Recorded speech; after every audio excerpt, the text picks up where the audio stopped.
ফুটবলের জনপ্রিয় কিছু প্লেয়ার যারা হাত দিয়ে গোল করেছে, যেমন 5 নাম্বার হচ্ছে কিলিয়ান এমবাপ্পে। 2020 সালে লিগ ওয়ানে রেমসের বিপক্ষে হাত দিয়ে গোল করেছিল এমবাপ্পে, যদিও পরে এটা রেফারির হাতে ধরা পড়ে যায় এবং এমবাপ্পেকে হলুদ কার্ড দেওয়া হয়।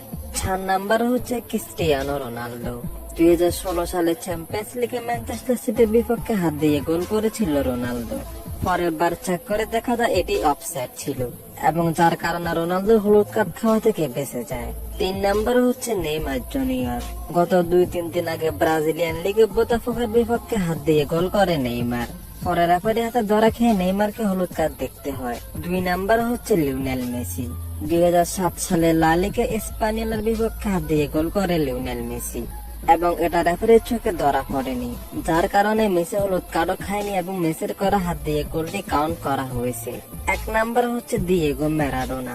1986 সালের বিশ্বকাপে ইংল্যান্ডের বিপক্ষে হাত দিয়ে গোল করেছিল দিয়েগো ম্যারাডোনা এবং এটার পরের ইতিহাস তো সবারই জানা।